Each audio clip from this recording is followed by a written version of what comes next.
before they called her a monster, before her name could curdle a man's blood. Medusa was a child of the sea, not in the way Poseidon is, ancient, monstrous, and drunk on storms, but in the quiet way mortals are, when the ocean is the only thing that ever listens. She was born on the cliffs outside a forgotten village, where salt devoured crops, and no one stayed long unless they had to.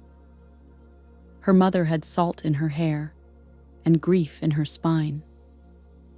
Her father smelled of fish guts and seawater, and never raised his voice, not even when the roof leaked for the 3rd year in a row. They were poor, but not desperate. Not yet. Medusa was their 3rd daughter, and the only one born entirely human. Her sisters, Stheno and Euryale, were strange from birth, immortal, wild-eyed, immune to wounds and aging.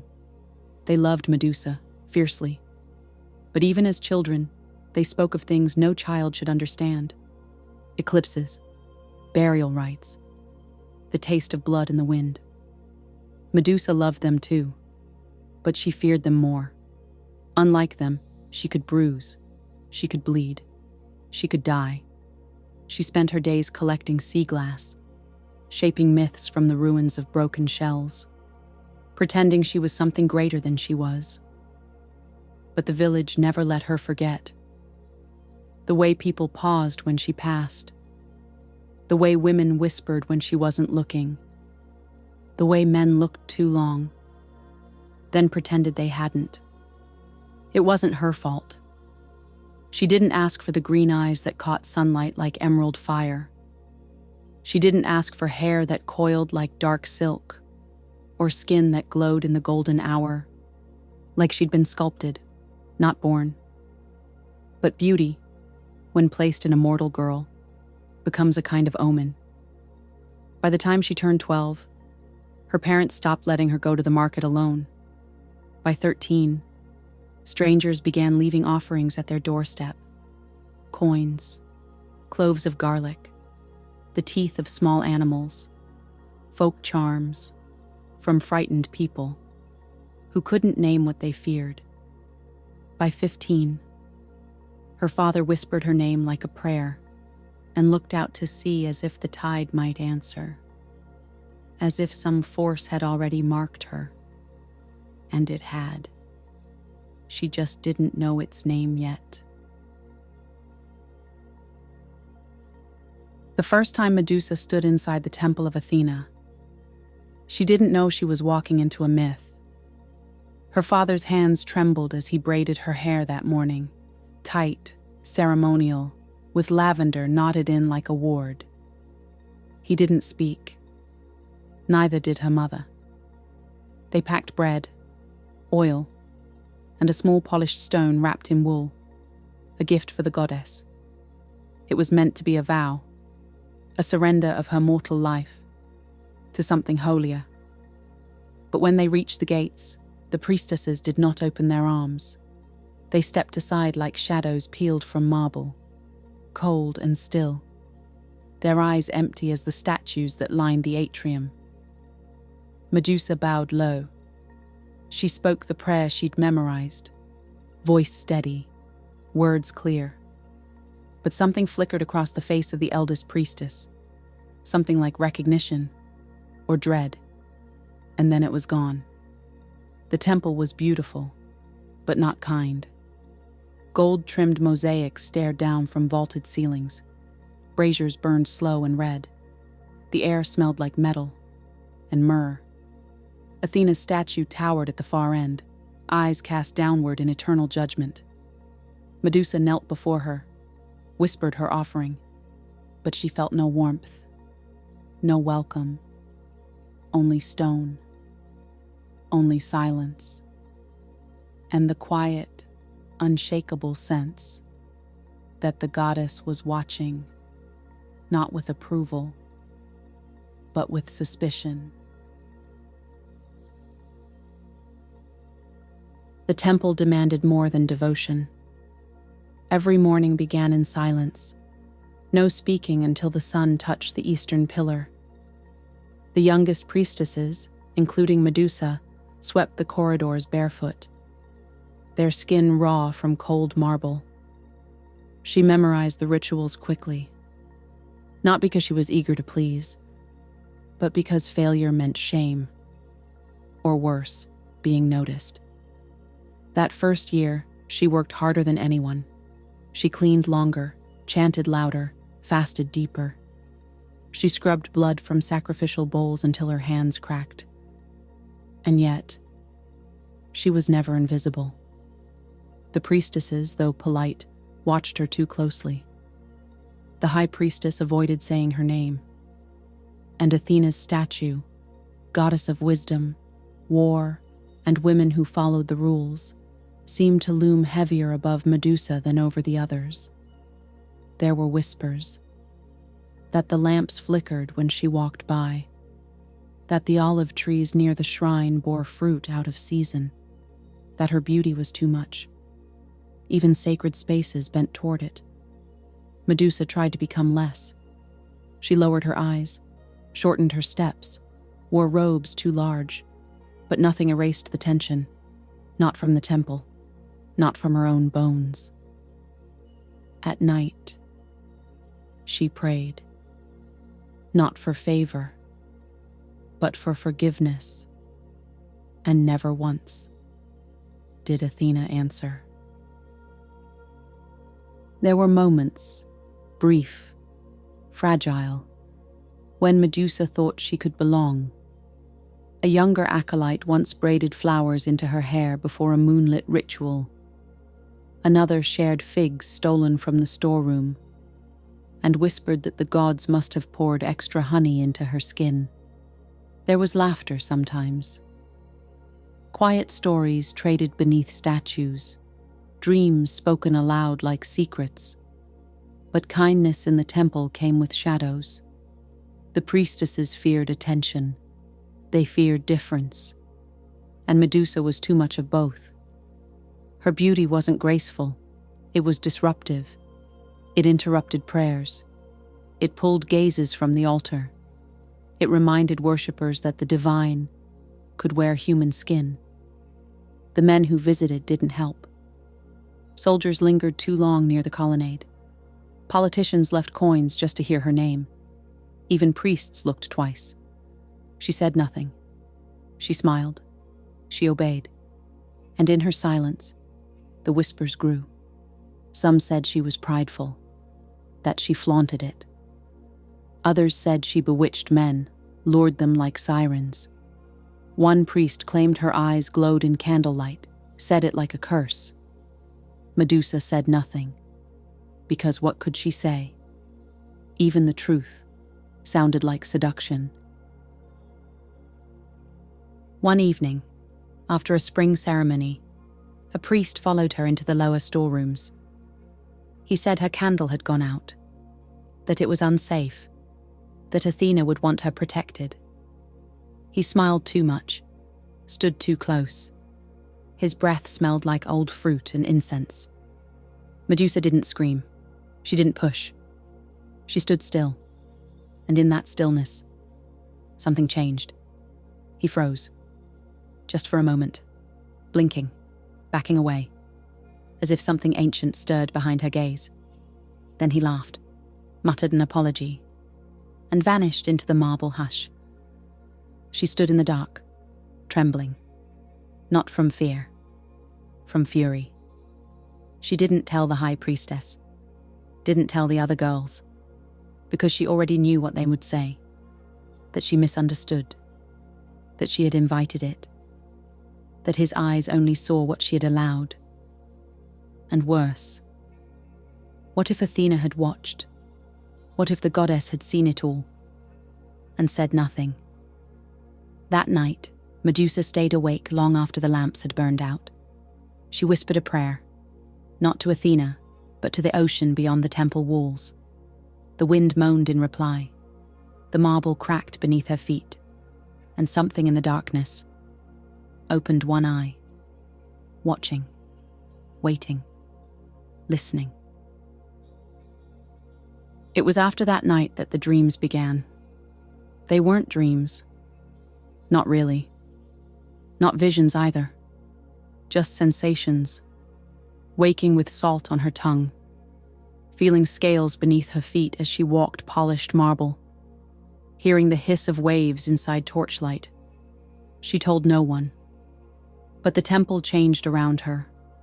Lamps burned longer when she passed. Vines leaned toward her near the eastern shrine. Birds stopped nesting above her quarters. Once, when she bled during the new moon, the basin water rippled without touch. She felt herself splitting. Half girl, half omen. The priestesses noticed. Their politeness became stiffness, then suspicion, then fear. One morning, she woke to find her name scratched into the base of Athena's altar. Not in reverence. In warning. Medusa. Not Medusa. Medusa. The old name. The one that meant guardian, or monster. She stood there a long time, tracing the grooves in the stone. Guardian of what? She wondered. Of who? That afternoon, a messenger came from the coast. Poseidon was in the city, and for the first time in weeks, the wind blew from the sea, sharp, salty, inevitable. They said Poseidon had come to bless the harbor, that he rose from the sea in a cloak of foam, trailed by dolphins and thunder, that he walked the markets like a man, and spoke in riddles, that his trident shimmered with the scent of rain. Medusa didn't believe in stories like that anymore. Gods didn't bless. They watched. They waited. They took. Still, the city buzzed. Priests dusted old altars. Merchants lit votives in doorways. Mothers whispered their daughters' names to the wind, as if offering them would earn favor. In the temple, the high priestess declared a purification week. No visitors, no speaking, no eye contact with outsiders. Athena demanded discretion, but rules had never protected Medusa. On the fourth day, the wind shifted. Wet, heavy, strange. That evening she stayed behind after prayers to reset the candles. She liked the quiet. She didn't hear him enter. The scent came first. Salt and myrrh, ancient and wrong. Then the sound. Wet stone against sandalwood. Footsteps too heavy for any man. She turned, slowly, and saw him. Poseidon. Tall. Smiling. Hungry. He spoke her name like he'd owned it for centuries. Medusa. It fell from his mouth like an anchor, dragging her into stillness. She bowed, because she had to, because to defy a god was to invite ruin. Poseidon circled her, not like a worshipper, like a predator. His gaze was thick, soaking into her skin like brine into cloth. "You shine brighter in silence," he said. She said nothing. "You've been praying," he added, "but not to her." She flinched. He smiled. "You belong to the sea," he said. "You always have. You just don't remember yet." She stepped back. He stepped forward. "Don't be afraid," he whispered. "I could make you divine." His hand reached for her, fingers like tides pulling without touch. Medusa whispered Athena's name. No wind, no flame, no fury, just Poseidon, and the echo of her voice against stone. He stepped closer. His shadow fell across the altar. The temple darkened, and for the second time in her life, Medusa prayed, not for strength, not for favor, for survival. The stories would later call it seduction. That Medusa lured Poseidon into the temple. That she was vain. That she broke her vow. But the truth is this. He cornered her against columns carved in Athena's image, pressed her into cold marble, sanctified 100 times. And when she begged, really begged, for her goddess to intervene, The only answer was silence. No lightning, no sacred fire, no scream of fury, only the crack of her back against the altar, and the sound of her breath being stolen. When it was over, he whispered something she didn't hear. Then he vanished, like gods do. The candles relit themselves. The wind returned. Athena's statue never moved. Medusa lay there long after warmth left her body. Long after the priestesses found her, gasped and wept and scurried. She didn't cry. She didn't speak. She stared at the ceiling and wondered how silence could be louder than any scream, and why the gods only ever listen when it serves them. Athena's punishment came swiftly, without ceremony or warning. At dawn, the high priestess summoned her. Her voice was calm, but hollow. "You have defiled this temple," she said. "You've brought ruin to sacred ground." Medusa opened her mouth, wanted to explain, to plead, but no words came. Only the echo of silence that had met her cries the night before. The air shifted. From the statue, cracks bloomed like veins, light spilling through marble seams until Athena stepped forward, not in rage, but with the stillness of judgment already made. She didn't look at Medusa. She looked past her, as if the girl who once prayed at her feet had never existed. "You were chosen," Athena said, "and you failed." Medusa dropped to her knees. "I was loyal," she whispered. "I begged." "Loyalty is not innocence," Athena replied. Then came the change. It wasn't a flash of magic or divine spectacle, just a slow unraveling.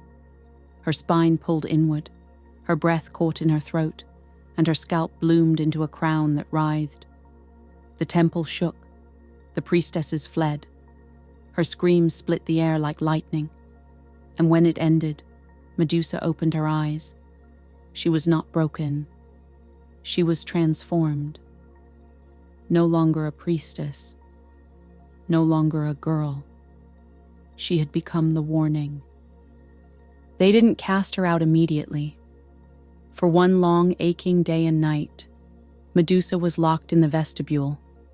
No windows, no voices, only the painted walls of Athena's triumphs watching from above. She sat beneath them, trembling in her own skin, while something ancient stirred and reshaped itself inside her. The serpents hissed. They didn't rest. They coiled close to her ears, as if guarding her or mourning. She tried to cut them off once, took a ceremonial blade, hand shaking. But the knife twisted in her grip, not by her own will.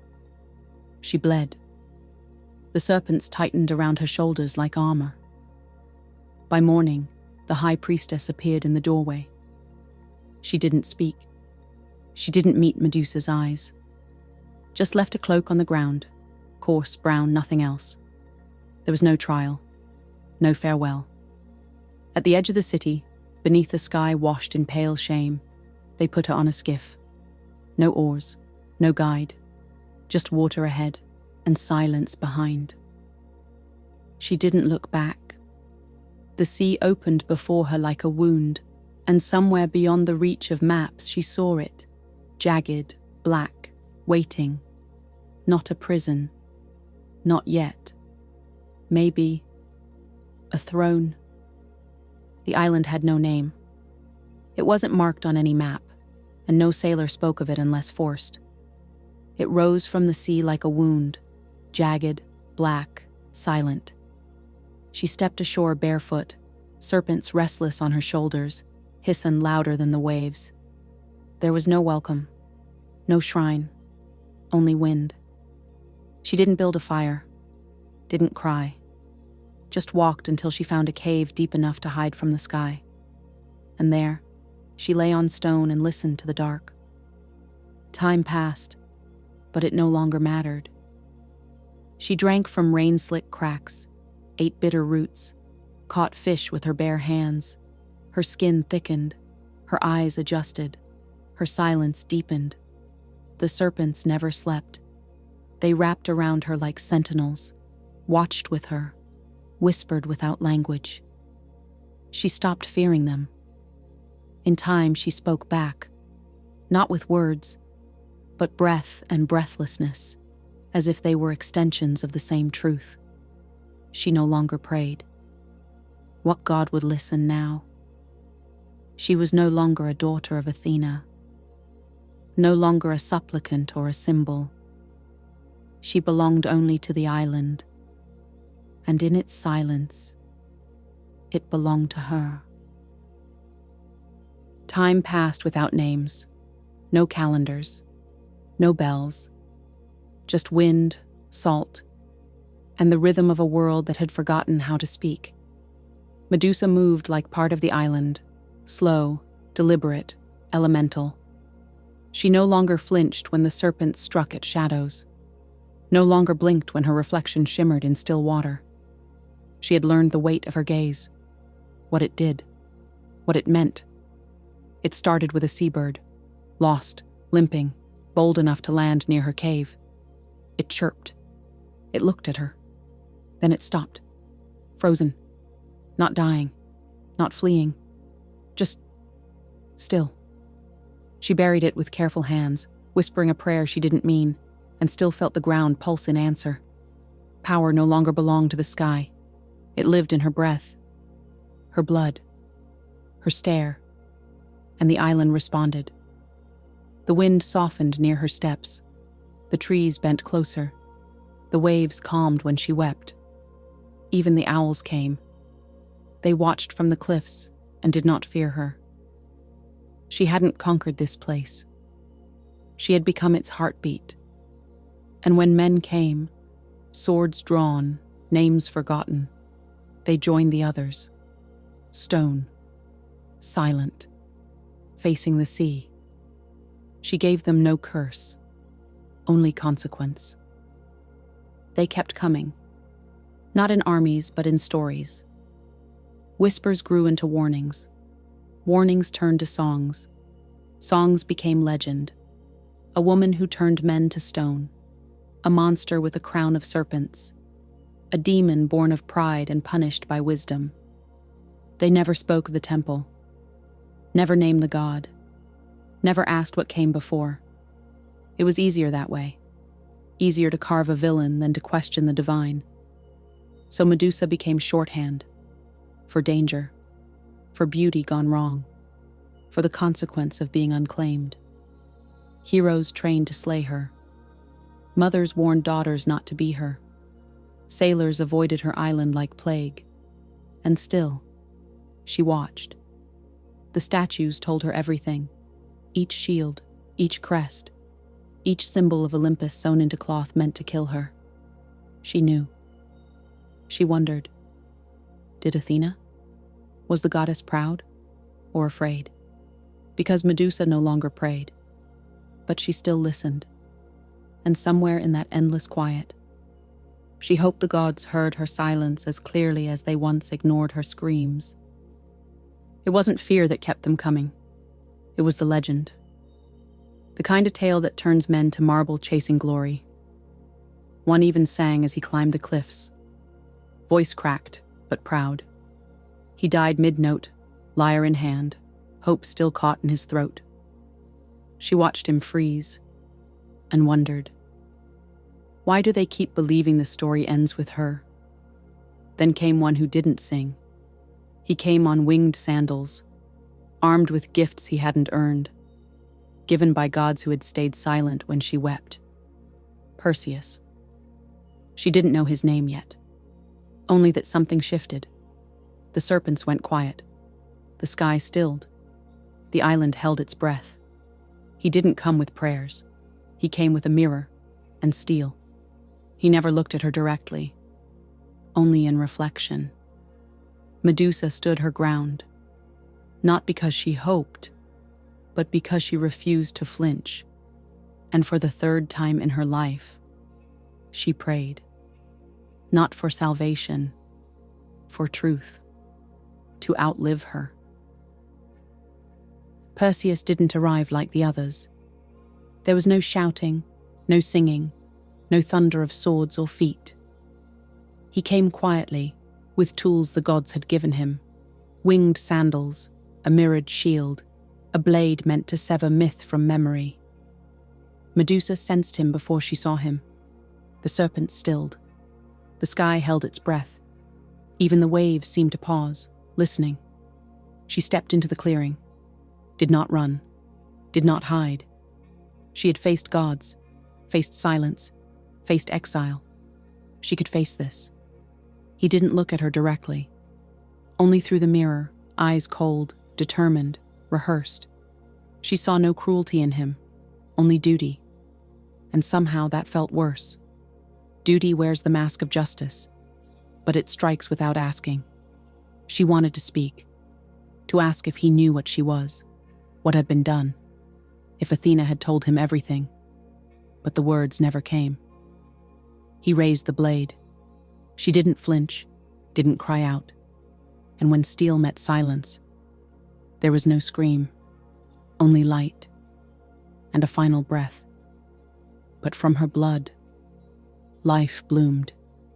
Pegasus, Chrysaor, her sons, born not of love, but of survival. And from her death, prophecy lived. Perseus didn't stay to see what bloomed from her blood. He didn't see the wings stretch, didn't hear the cries of creatures born from a legacy too heavy for words. He took the head, left the rest. On the road back, Athena met him. No words passed between them, only the silent exchange of fate. She took the head from his hands and fixed it to her shield. A symbol, a weapon, a myth with purpose. She wore Medusa's face across her chest, not as an apology, but as armor. And no one asked what that meant. They called it justice. They called it divine. But the girl was gone. What remained was a warning carved in silence. The Gorgon's gaze, frozen, stripped of history, became a sigil of fear, a power no longer hers, a name worn by a goddess who had once turned away. And still, Medusa watched, not from Olympus, not from altars, but in every reflection that dared to question the story, and in every silence that followed. There she was, unforgotten, unforgiven, enduring. They stopped telling the truth long before they stopped telling her name. Medusa became shorthand, for danger, for vanity, for beauty misused. Not a girl, not a priestess, not a survivor, a monster.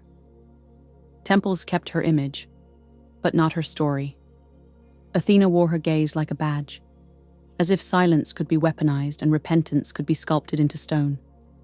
And still, Medusa endured. Not in body, but in echoes.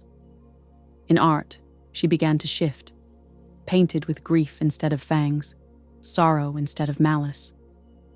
Writers gave her voice. Women gave her memory. Because every age has its Medusas. Girls made to be warnings. Voices punished for surviving. Eyes trained to lower themselves, so the world wouldn't turn to stone. But she never asked to be feared. She asked to be heard. And slowly she stopped being a curse. She became a question. What kind of world must silence a woman just to feel safe? The myth didn't ask it. But we can. Because her gaze, stolen, twisted, immortal, is still watching.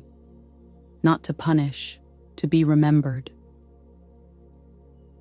Let this be the last telling. Not a warning. Not a hymn. A reckoning. She was not born a monster. She was made into one. By gods who needed silence, and men who couldn't bear truth. First a girl, then a priestess, then a vessel, then a curse, but never a monster. She didn't choose the temple. She didn't choose the god. She didn't choose the serpents, the exile, or the blade. And yet, she endured. That is her power. Not in statues, not in symbols, but in every gaze that refuses to lower itself, in every voice that dares to speak. Medusa was never the end. She was the mirror, and she's still watching, in the breath before a woman speaks, in the quiet that follows truth, not to curse, to witness, to say, I lived. I was not silent, and I am not gone. Good night.